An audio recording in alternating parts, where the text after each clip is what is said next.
Hey, it's Matt with Serra Acura with another Acura Essentials here.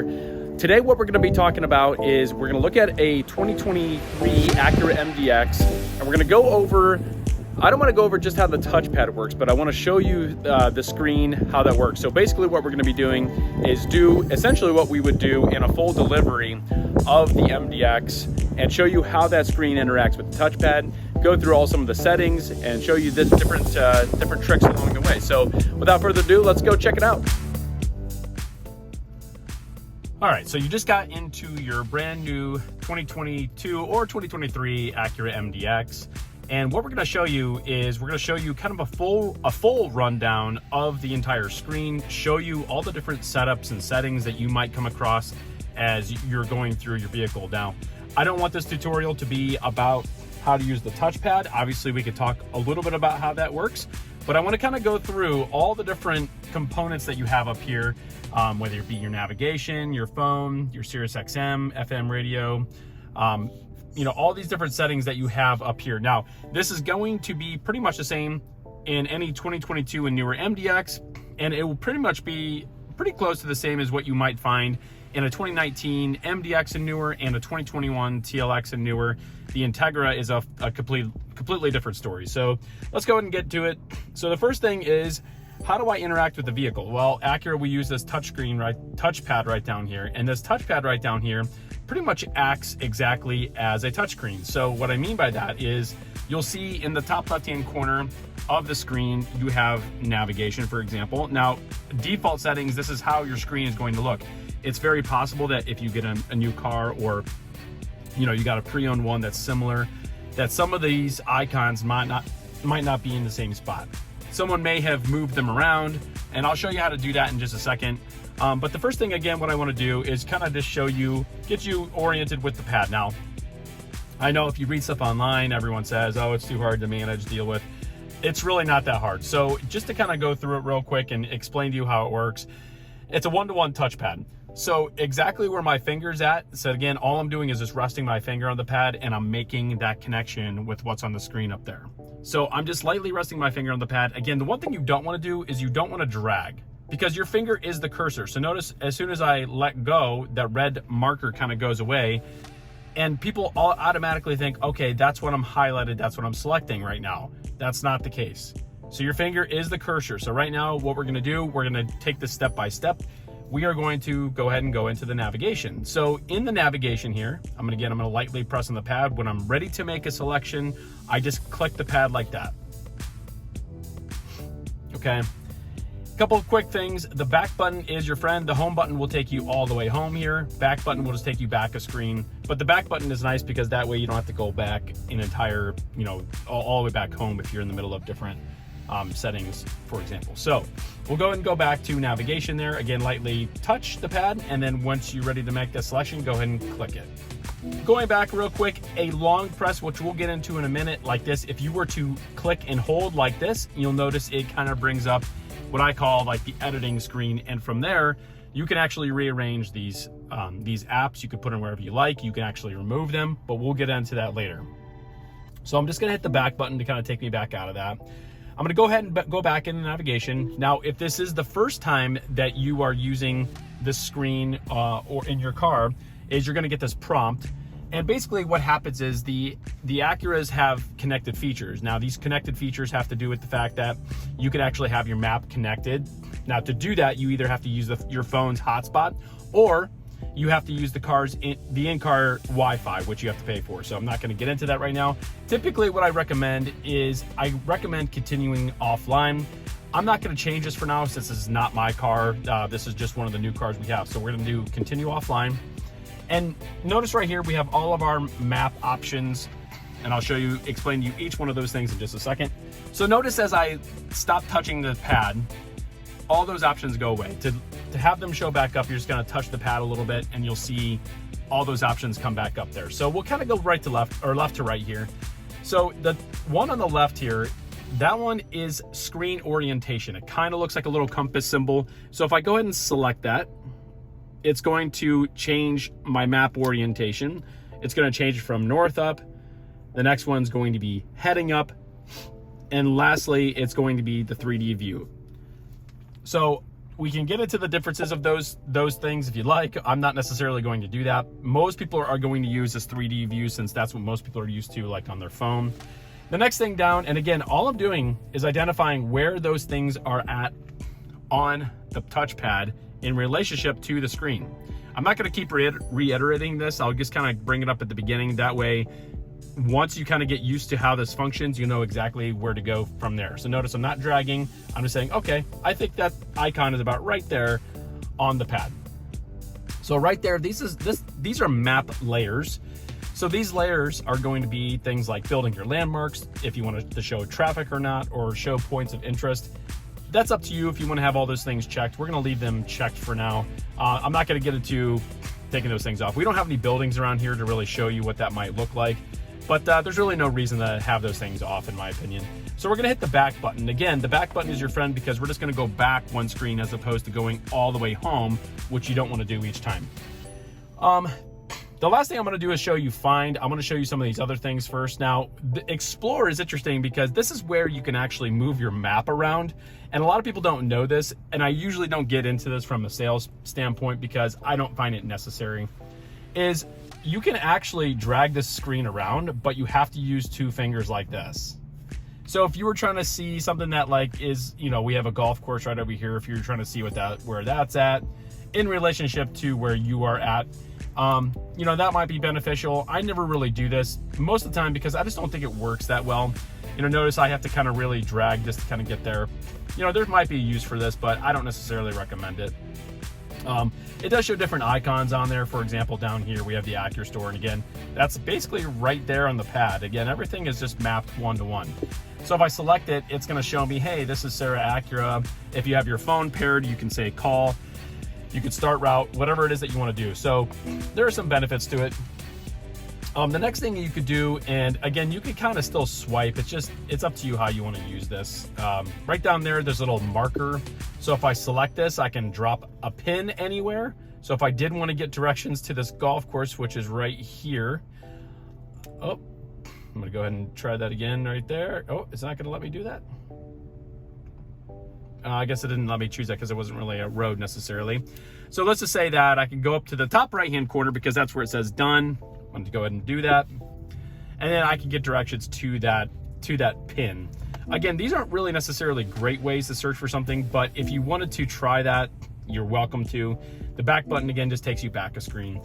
Top right-hand corner, we have menu, and under menu, we have different things like map view, which we already kind of talked about a little bit. Map orientation can be changed on that little icon that we saw right on the left side of the screen there. But we're going to leave that on 3D map. Map color scheme. So there's auto, day or night. I recommend leaving it on auto. Buildings and landmarks on. Display points of interest on. Traffic view on. So some of the stuff that you can do in the navigation menu is simply stuff that you can do on the outside. Calculation mode, again, all I'm doing is going directly to that right there. Notice that bar would probably live somewhere about right there. I'm gonna select that. So right now, calculation mode's on faster time instead of shorter distance, but you could change it if you'd like to either shorter distance or balanced. Route preference, you could change some of these options if you did decide, hey, I wanna minimize my tolls, or let's say minimize ferries, whatever it might be. You could kind of change that. One other quick little tip, notice as I'm make sure that looks good there. Notice as I'm kind of swiping through this stuff, I'm just treating that screen as if it was down here. So again, if that was my cell phone screen, I would just swipe like I would on a cell phone. Route we already did route preferences. We'll go back a screen there. Voice guidance volume. Now you can change this on here. The one thing you can do is as the voice is actually talking, you can adjust the volume on the volume knob right here, which happens to be right there on the MDX. Now, that's totally up to each person. You can change it as it's talking, or you can go into the root menus and do that. Obviously, it's easier to do it while it's talking. We're gonna hit the back button here, swipe up to go a little bit further. Estimated time of arrival, remaining time, you can change that. Connected features, again, you can enable that, but again, you do have to use the in-car Wi-Fi or use your phone's hotspot if you do happen to have that. Clear history will just clear your navigation history. and then help. Additional help, it's just kind of information, map, update instructions, things like that. These are kind of the root of the navigation menu. On the right side, you also have your plus and minus. That plus and minus is just if you want to zoom in or zoom out. Again, I'm just kind of guessing where these things are. The car does a really good job of knowing about where your finger's at. So again, just takes a little bit of time to get used to as to where those items are. But again, just wanted to make sure everyone noticed that. Nearby. So if I wanted to search for some things nearby, it does give me that option as well. So I don't have to search for anything specific. I can maybe just look for some gas stations. It'll show me some gas stations that are nearby. I can either, a couple things, I can either select that option or I can hit go. If I do hit go, it's going to give me directions immediately to that spot. I'm gonna go, oops, I'm gonna go back here. So notice that it's giving me directions right now. I'll show you more about this in just a second, but if I do want to cancel that route, I'm just going to go down here to where it says cancel and hit cancel.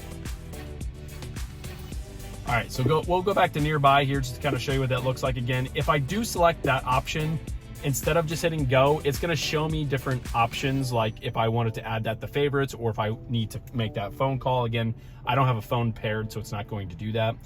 View routes, start route, it gives you those options right there as well. So just kind of wanted to go through those different options so you know, hey, this is one of the ways I can search for something. If I go down here to find, which is in the bottom left-hand corner, right down there, I'm gonna select that. And if I select that, it gives me different options. Now, I'm gonna run down through these first and then we can get into each one. So search lets you search, which I'll show you in a second, by either using your voice or using writing, which I'll show you how to do in just a second, or you could use the keyboard, which isn't the best way to do it.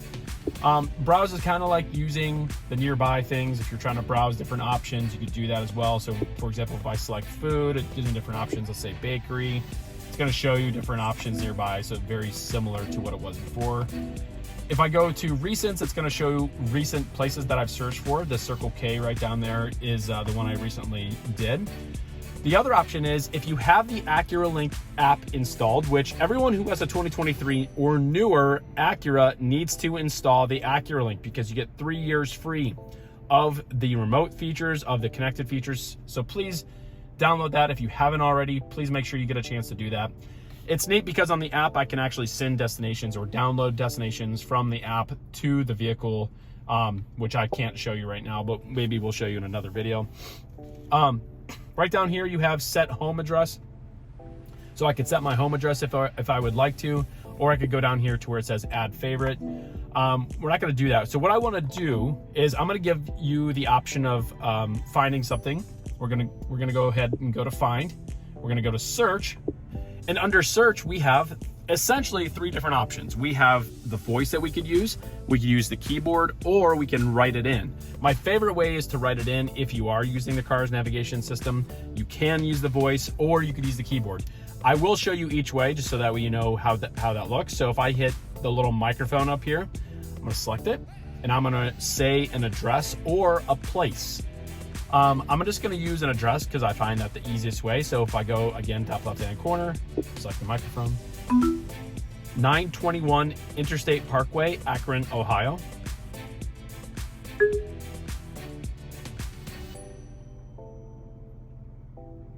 And I think that worked really well. Now, one of the things to notice is that, and this is a common mistake, is people automatically want to start, touching or guessing this spot right here, right? But notice it's trying to write, and I'll show you how that works in a second. But we're not going to do that because it did think that I wanted to write something in there. So I'm going to backspace. That is a way to backspace. Make sure that stays there. It says click anywhere to access results. So this icon right here is essentially this touchpad. That's what that picture is. So it's saying click anywhere. So I'm just going to click anywhere on the pad. Now I have the option, just like before. I can either select this option or I can hit go. Let's say I'm like, well, I'm not sure if that's the right place. I don't want to hit go yet. Let's just go ahead and select the Interstate Parkway. Again, going back to that, I have options to add to favorites. I could view routes or start route. I'm going to go ahead and add this to favorites. So I'm just going to click down in the bottom left-hand corner, add to favorites, to show you that. I'm going to hit the back button to take me back a screen or two. And now it's down here as one of my favorites. Let's go ahead and go back to search, because I do want to show you the way I don't like to do things is by using the keyboard. And the reason I say that is because once you pull up the keyboard, you'll see that once you understand how the one-to-one touchpad works, each one of these pretty small squares up here represents an even smaller square right down here. So the guesswork is a little bit more challenging. Now, I could still do it again if I wanted to go to type in 921 interstate, and I'm going to try to do this as quickly as possible. So one thing you cannot do is you cannot do this while you're driving. You can use the voice and you can use the writing, which I'll show you, but whoops. See, okay, then it went ahead and searched there. So it did search all these options. It did come up with the right options. Again, you don't have to, when it comes to searching, you don't have to fill out the entire thing. The car does a really good job of understanding, hey, this is what they want if you're in the right area. So I'm gonna hit the back button here because I don't like using that way. I'm gonna go back to search. And one thing I wanna do is I'm gonna go ahead and I'm just gonna show you Serra Acura. Now you can write in an address. The only reason I don't like necessarily doing that is because it contains, you know, numbers and letters, and it's kind of a combination of things. Whereas if I just write in the place, I'm gonna show you that. So it says draw a letter or number. If you have an Apple Watch or maybe another smartwatch that does this, you're just going to write the letter on the entire screen. If you are ever trying to use the writing, you're not going to write across like some people think that you're supposed to do. You're just going to write the entire thing right in the middle there. So that's S, little E, R, R, A. A space is done like this with a little side swipe from right to left. I'm sorry, from left to right. That's a space. And I'm just going to start writing in Acura. You do not have to wait for the system to recognize that you're writing. Notice I still have the same thing that says click to access results. So I'm going to click down like that. And I have these two options. Obviously, these are both us. This is just saying the repair shop. This is our sales. Doesn't matter, same place. So if I selected that one right down there, it shows me I can start route, or I could do the same thing by hitting go right there as well. All right. So that's a couple quick, easy ways to do that. The other thing I might want to do is, let's say I want to use the voice, and I know I'm not showing you this right now, but if I use the voice command button on the bottom left-hand side of the steering wheel, you can just say an address, or get directions to. So I'm going to show you that as well. So if I just press and let go to 921 Interstate Parkway, Akron, Ohio.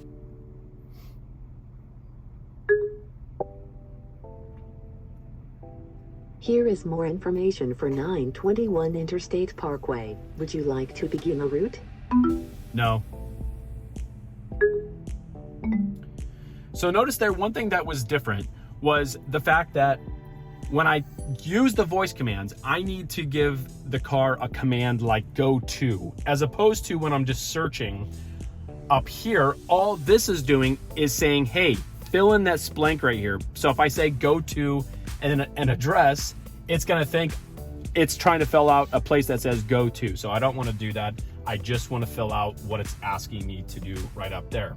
I'm going to search for something nearby here. We're going to do this. We're going to do, let's try. Go to Pab's Creamery. It's a great ice cream place. Here is more information for Pab's Creamery. If you're ever in the area. Or begin route? No. If you're ever in the area, make sure to stop by there. They do have adult milkshakes and other things, but they have some great ice cream there as well. So I don't know if that actually saved as one of my recent search things. It did not. So we're going to go ahead and try that again. Go to Pab's Creamery. Here is more information for Pab's Creamery. Would you like to call or begin route? I'm just going to go down there to the bottom right and Creamery. Select start route. So since it says start route, I'm going to go ahead and show you a little bit about the different things on the screen. Once you are on the screen, that does have directions. So from left to right, guidance up here in the top left-hand corner.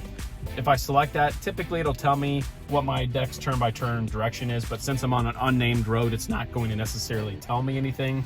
Right up here, it's going to show me my different turn-by-turn directions up here, how far I need to go. I guess it has me in the parking lot for quite a while here. So you know, I'm not necessarily a fan of some of this stuff. It doesn't necessarily help me in any way. I'm gonna hit back here, and then menu, pretty similar to what you saw before in the menu, just asking if I want to change my calculation routes or opportunities. I can go to cancel or find or nearby still. I can still search that kind of thing, or detour. It's going to try to find a faster route, but obviously it's already found a faster route for me.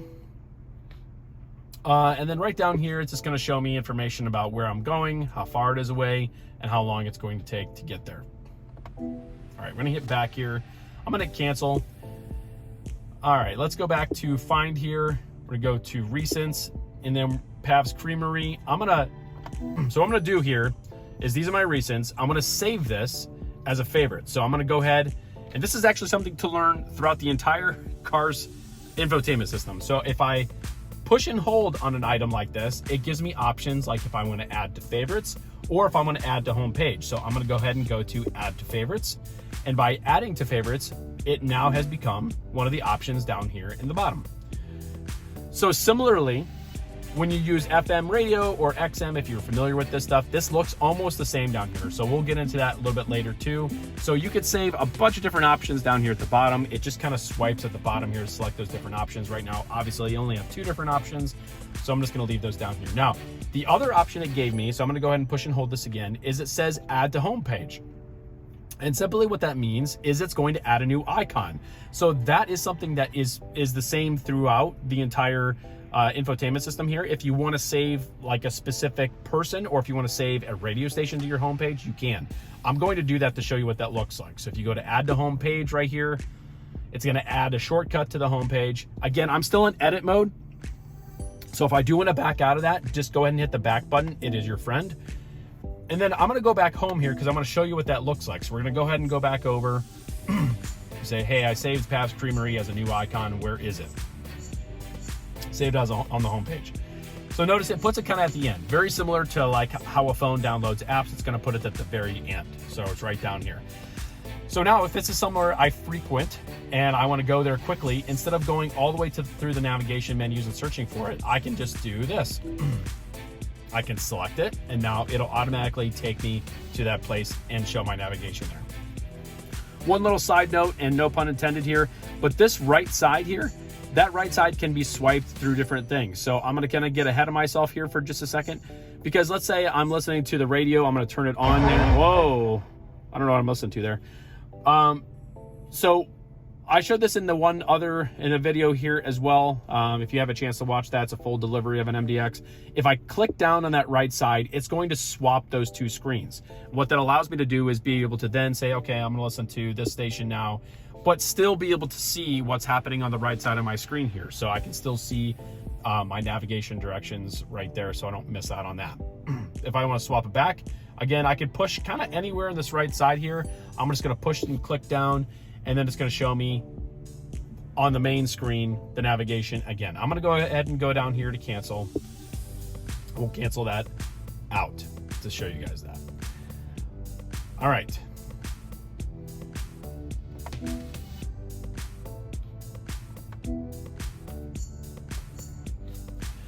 All right, I think that's pretty much it with regards to how the navigation works. Again, if you have any questions about specifically how that works, let us know. I'm gonna skip phone for now, because phone, I'm gonna actually go get my other phone to pair it. I don't have it with me right now, but I do wanna keep going. Sirius XM, so I'm gonna go ahead and go into that to show you that. So if I go to Sirius XM, it's gonna show me, obviously, the album artwork for whatever's on. I can use these hard buttons, which I know I don't have them in frame right now, to kind of go through the different stations. I can push and hold. It'll skip by 10 if I wanted to do it that way. Obviously, that can be beneficial depending on how you're using this. But let's say I do want to save channel 12 as a favorite station. So right now we are on channel 12. So I'm going to go down here, and notice this looks very similar to how the favorites work with your navigation. If I go down here to add favorites, it gives me the option of saying, okay, do you want to add the current channel, or do you want to choose from a channel list? I'm going to go ahead and choose from the current channel that's on. And let's say I want to do another one. Again, there's a bunch of different ways to search for something. So I'm going to go down here to add favorite again. And instead of choosing the station I have on, I'm going to go, which it doesn't really let you because it already has it as a favorite. But if I go from channels here, I then can search through the entire station list by doing this. Now I can swipe down, or another time, if you guys see the arrows, you can use these arrows to swipe or push down through as well. Notice I'm pushing and holding here.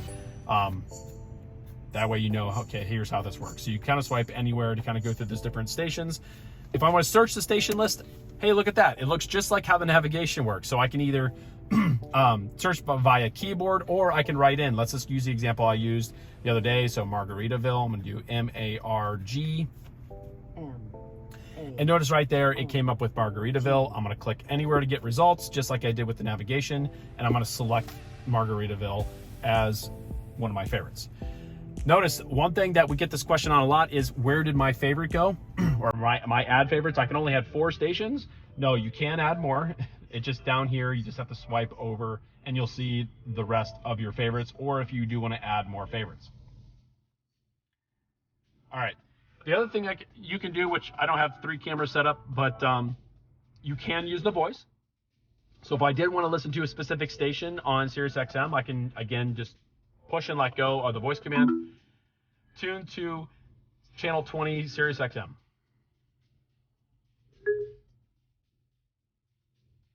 Playing channel 20, E Street Radio. So I did that pretty easily without, necessarily knowing the right thing to say. So it did tune to channel 20, so I do have that on there. If I do want to add that to the favorite, I just go right down here. There's other ways to search for things. You could search through the channels like this, but I do recommend using the hard buttons, which are located right there. If you have an RDX, that's going to be closer to something like right up here. Either way, it's the same concept. I can search through categories. So if I kind of select these different categories, so to speak, it's going to jump the categories, and then I can select that from there. More in Sirius XM, you can scan the channels just like you would on the radio, where you can pause or rewind. You can also go through the channels, just like, search for your channels that way by going through the different genres. And I think that's pretty much it with Sirius XM. So again, back to Sirius XM. Oh, one thing I guess I will show you is, let's say I did want to add Margaritaville as one of my things on my home page. So I can either remove that favorite, I can replace with the current channel that's on, or I can add to the home page. I'm going to show you the home page just for fun. We'll do that. And that's that. Some other options like menu in the top right hand corner, you have your sound settings, which I can go through that, adjust your bass, your treble, the roof volume, which this car happens to have speakers in the ceiling. I don't know why these are set so high. Maybe someone had played around with it, but treble, I'm just going to reset the defaults here. But yeah, you can just kind of play around with each one of those. I'm going to reset the default. That way it just sounds a little bit better in my opinion. And then you have your audio zones, which basically says, okay, if you want to just listen to the front of the vehicle or driver only, if you have occupants. Speed compensation volume. What this does is the car, some cars do this. I haven't seen this in all cars, but the faster you go, it will generally try to increase the volume of what's on the radio. Medium is what I would leave it on. That's up to you if you want to change that or not, but yeah. DTS neural sound, so enable simulated surround sound. Some music, it sounds better to have it on, some it depends on what it is. So these are the settings that if you want to play around with, you're welcome to do that. Other settings at Sirius XM, I never really mess around with these things, but you could tune mode within category. I mean, these are just little things that to kind of play around with and mess around with at some point, but we're not going to get into that right now. So going back home here, I'm going to take you back home. I'm going to show you FM radio. So under FM radio, it looks pretty much the same. Again, you can use the voice and say tune to 98.1 or tune to 104.1. And once you are on that station, you can just save it. So for example, I guess we might try doing that. Actually, let's try this. Let's go ahead and go to tune. Again, you could tune this way as well. You could also use these hard buttons over here. You could look at the station list. The station list is kind of neat because it shows you all the stations that are currently coming in. Keep in mind, a lot of people don't realize this, but at least in this area, we have HD radio. So we have HD 1 and 2. So this is 100.7, which is a popular rock station around here. Or there's 100.7-2. These are two very different stations. In fact, if we go to that one, I don't know if it's going to have any music playing. But then I could also go to, if I hit the little tune to the right button over there, I have 100.7 HD2, which can be a completely different genre. It could be talk radio, but just want to make sure you're aware of that, because I've had people do that. They save that station thinking that is the main station, but it is really not. All right, I could also use the voice, which I already talked about. Again, you just say tune to FM 104.1 or whatever it might be. I'm gonna go ahead and go to tune here. A couple of neat things you could do. So as soon as you go to tune, you could use these arrows here, which is kind of nice because you can kind of quickly push and hold on the pad there to go to. Let's use 104.1 as my example right there. Oops. Or I can get real fancy and I could have wrote in, 1041. And it'll, and click anywhere to get results. It'll show you those stations as well. In this case, it happens to have 2 other HD radio stations, but yeah. So we're gonna back up here, and maybe I will save that as a favorite. So we're gonna go down here, add to favorites, and select the current station as my favorite.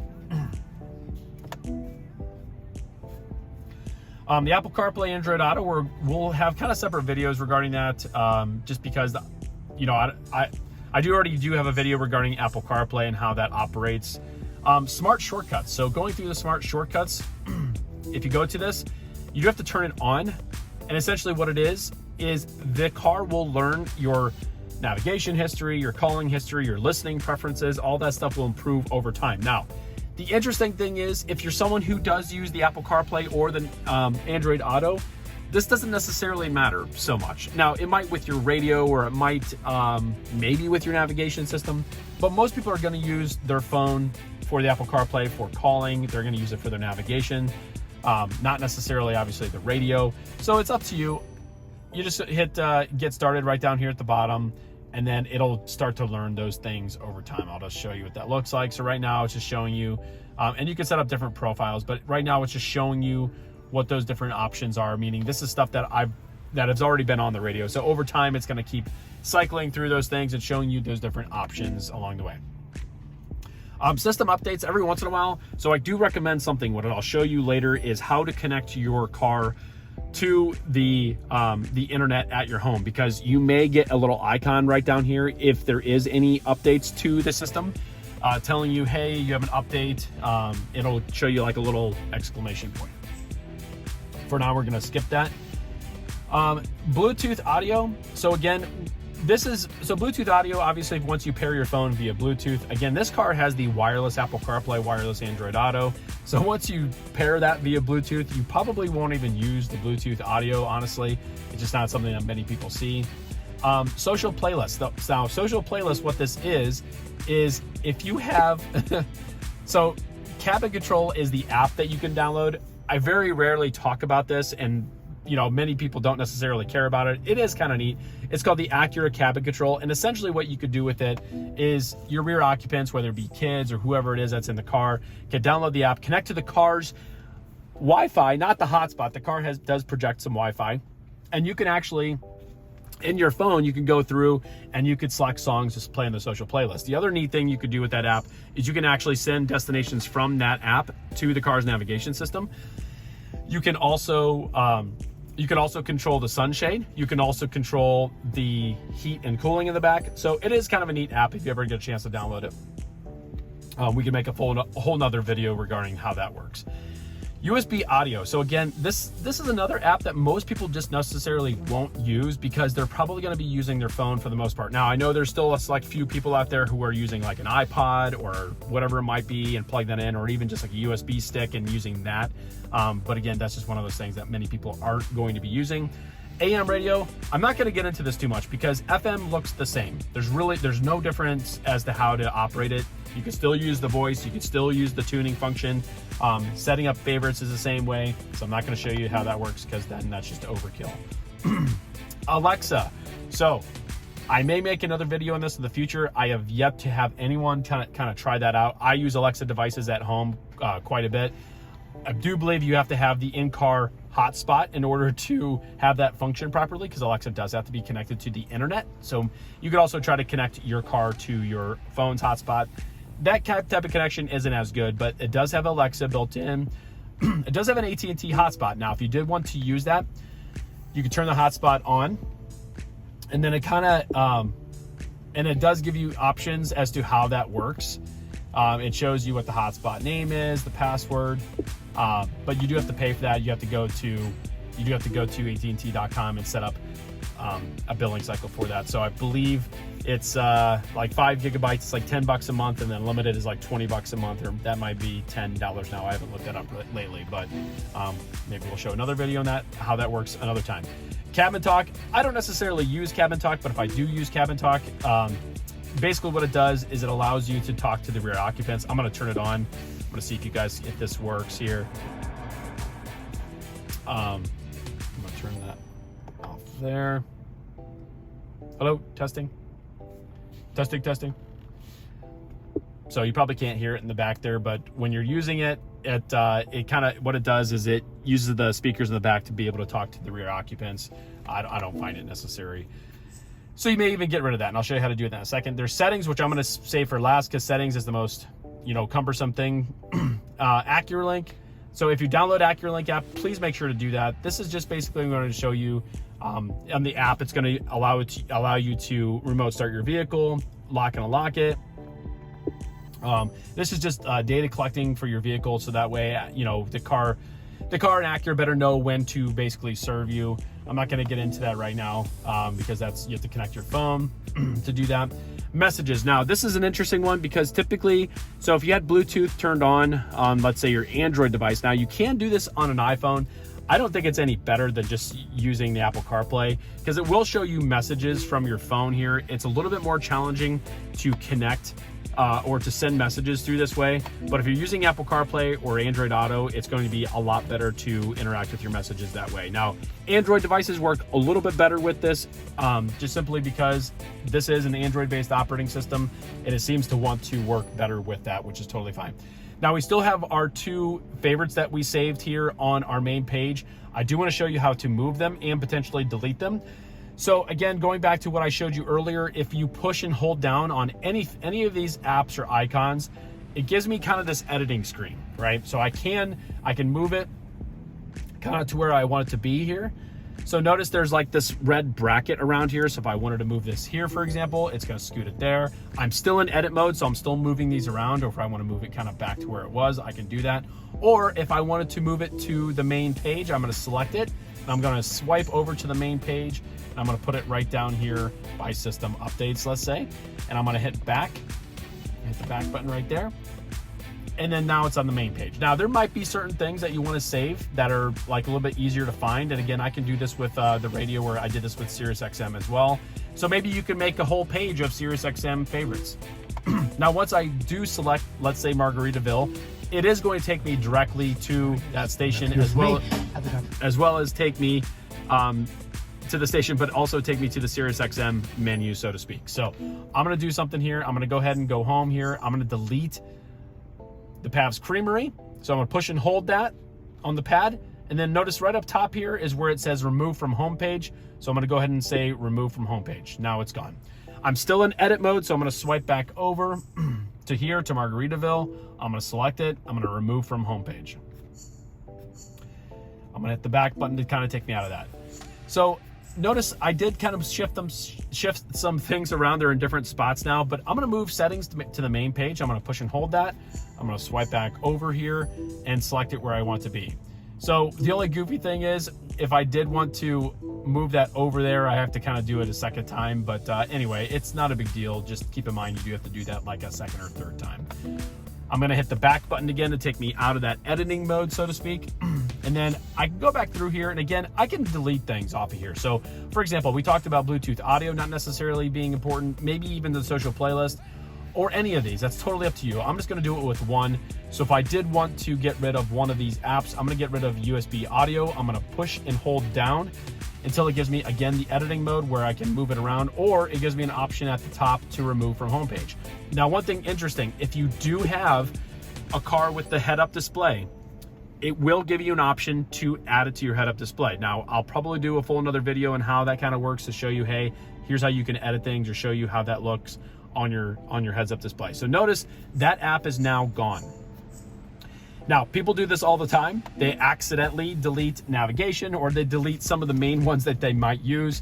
and they don't know how to get it back. So notice down at the bottom here, we do have those dots, and those dots are going to show me my different pages. So notice all the way to the far left side, I have those lines. Those lines are going to show me all the core apps, so to speak. So these core apps are going to be the main ones that most people are going to use. And you'll see that there's a little home icon next to each one saying, I'm currently on the home page.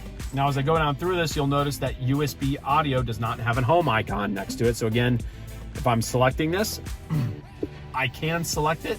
It will still take me there. So it's not like you've gotten rid of it entirely. But if I do want to add it back, I'm going to push and hold, and then I'm going to go to add the home page. And I'm going to hit the home button. And where did it go? So the home button is going to take me here. It's going to take it back to the very end. Even if there's a place to put it, it doesn't put it there. It just adds it to the very end. So there it is. So that's how you kind of move apps around. That's how you delete some apps. Obviously, the whole goal behind this is to kind of customize your screen. So that way you're not kind of swiping through everything. You're only going to have the main things up here that you need to mess around with, which is one of my arguments for why this system is not a bad system anyway. If you want to customize it, your interaction with the touchpad and the screen up here is very limited as it is. So especially for someone who's going to be using Apple CarPlay or Android Auto. So again, we'll have a whole nother video as how to do that. I probably will show you how to pair a phone here in just a little bit, so just hang tight. But I do want to go to settings here. So settings, one of the most important things about the settings here, if I go select settings, there are a lot of things to kind of talk about in here. So the main one is going to be your vehicle settings. So we're going to kind of go through this one by one. Thank you for sticking with me. If you've listened long enough, this video is already 40 minutes long.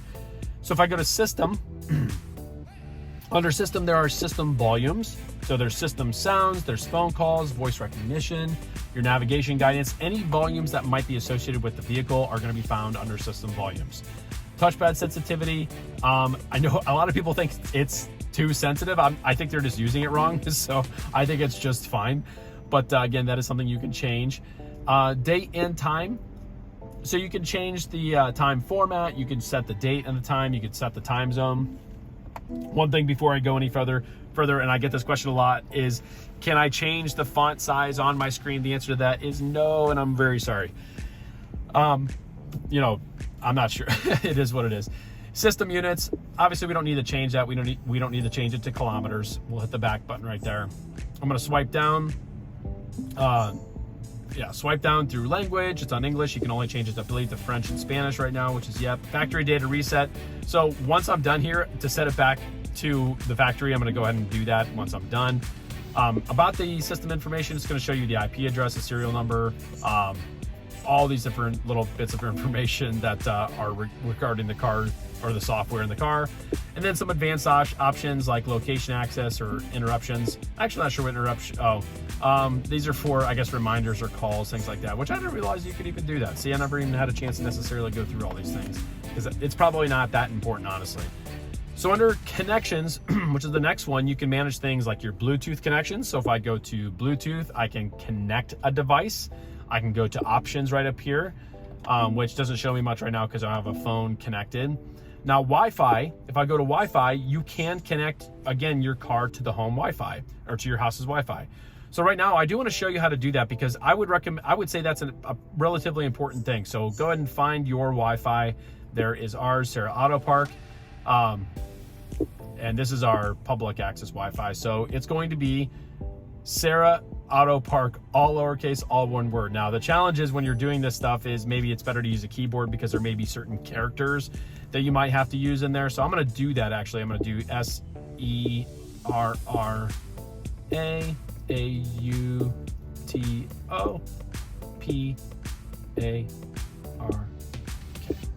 I'm going to hit enter and then connect. So obviously there's lots of benefits to doing this, so that way you are connected to a Wi-Fi. And there's benefits in terms of the car's navigation system. Just kind of keep that in mind if that's something that you're interested in doing. Android Auto, so I can manage my Android Auto devices right there, or my Apple CarPlay devices, I can do that as well. Or cabin control, like we talked about earlier, the Acura cabin control. If I select that, it's going to show, connection information. It's going to show me the network and the password. Again, kind of neat. Maybe we'll have a whole nother video about how the cabin control works. But anyways, wanted to show you that. So that's regarding the connections. Now display, the next one down, is you can change your display options, or there's different settings like your black level or contrast. Most people are probably not going to do that, so we're going to back out of that. Totally up to you. Under vehicle settings, we're going to go back to vehicle settings. So under camera settings, this is talking about whether or not you want the guidelines on your backup camera or the rear cross traffic monitoring on. I recommend that on both of those items there. Sound, so again, changing how the sound sounds, which you can do whether it's through the Sirius XM menu on the top right hand corner or through the FM menu. And then notifications, whether or not you want notifications from some of these options. So you can see it's for sure an Android based operating system right there. So which I didn't realize there were so many different options here. All right, so going back to settings here, I'm gonna go ahead and talk about the vehicle settings, which is quite a bit. So we're gonna go ahead and go down through this. So driving position setup is the first one. So whether or not you want your seat to move at the entry or exit, I recommend leaving that on. That is kind of a nice feature and benefit to have. I'm assuming you're gonna want your memory position link on. There's no reason to have that off. And then your steering wheel movement at entry and exit. So again, when you turn off your vehicle, only in the MDX is the case where your steering wheel will move up and out of the way because this has the electronic steering wheel. So that is a nice feature to have as well. Under lighting setup, there's different options here. I can change my accent light brightness. So the accent lights, so some of our newer vehicles like the 2022 MDX and newer have the accent lighting. So you can change how bright you want that to be. That's just a simple setting by changing that stuff or linked to whatever the illumination is in the vehicle. So there's lots of different things to kind of play around with. Accent light theme. So if you're someone who does have the vehicle that you could change the theme with, is you could change the dynamic mode. So every time you change the dynamic mode of the vehicle, which changes the driving characteristics of the vehicle, it also changes the color from blue. So there's red, there's white, there's blue. I believe snow is white as well, so we're gonna leave it on normal right now. But if I want to, I can make it always so it's blue, I can make it always so it's white, red, or so on and so forth. Now, each one of these colors combinations exist in here. Now, if you did want to change it to one of these, you cannot change it as you're driving. Once it's on one of those, it stays on one of those until you park and change it again. Now, some people might be wondering why there's two colors there. Well, the two colors represent two things. So the top color, that little bar on top, represents the piping that's on top. The lower color is the footwell. So if you want the piping to be blue, but the footwell to be an amber color, you can do that. And there's like 26 different options you can change it to. Pretty neat. Lots of fun to have, to change these around and make it look the way you want it to look in here. So have some fun with that. We're gonna go ahead and hit the back button here. Interior light dimming time, so you can change when you want the lights to dim inside the vehicle after you close the door. So the 60 seconds, 30 seconds.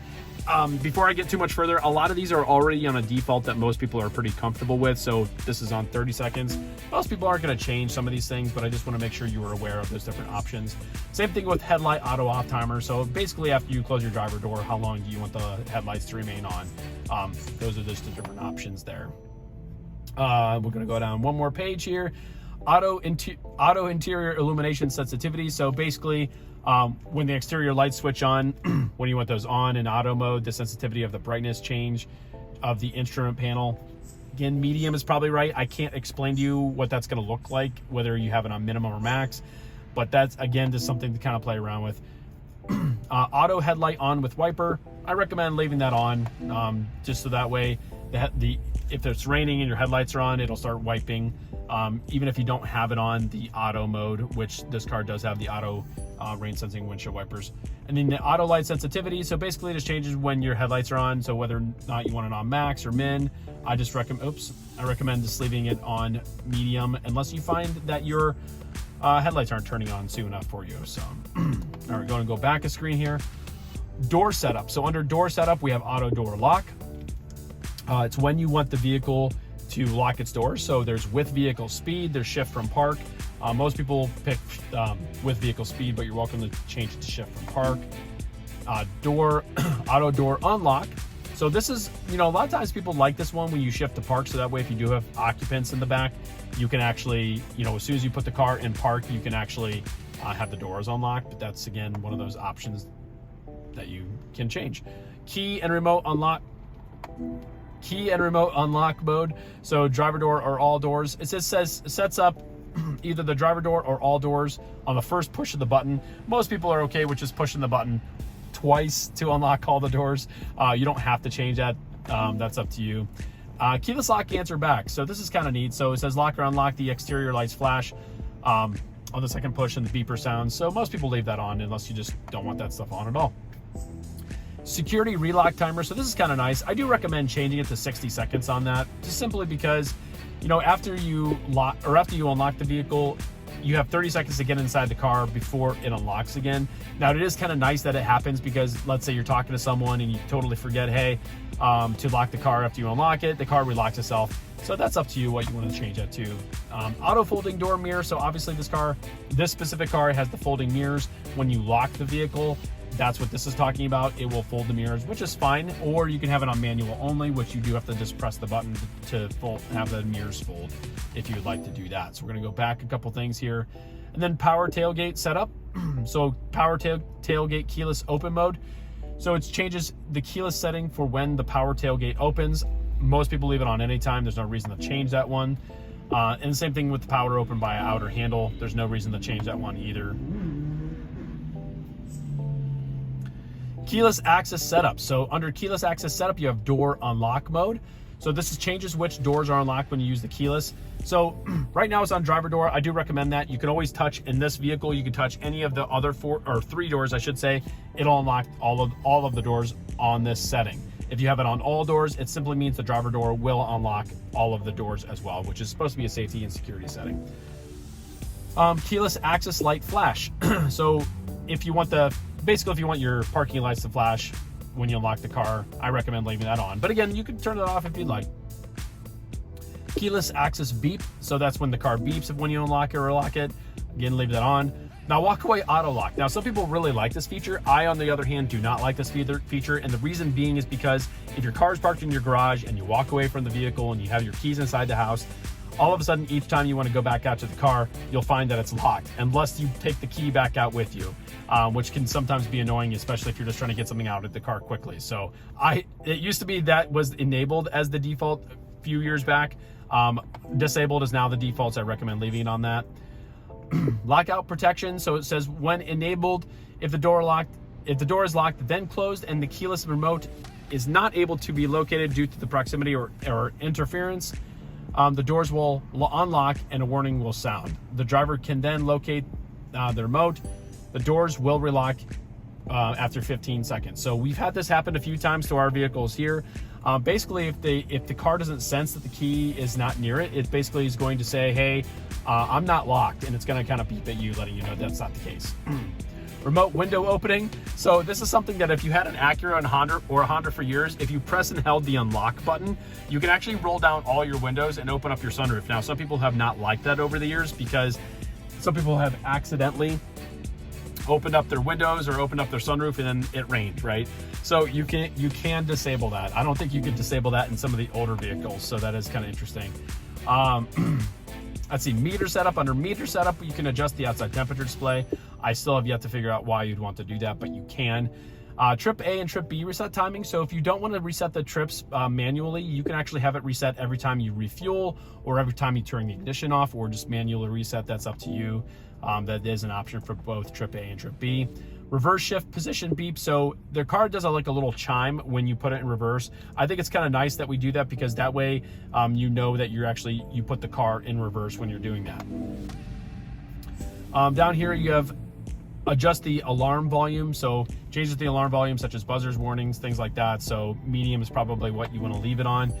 Rear seat reminders. So if the newer cars like ours, it does tell you if there's any people in your back seat. It knows if there's any rear occupants, so it'll give you a warning. So I would just leave that on. Speed limit information. So there's traffic sign recognition. You could use the navigation, which is interesting. I don't know. You could even change that. See, this is where I don't even have a chance to do that. Or you could turn that off entirely. And that's pretty much it. Under meter setup, you have driver assist system setup. So there's forward collision warning distance. So this is just changes the warning as to when the collision mitigation braking system is going to start alerting you.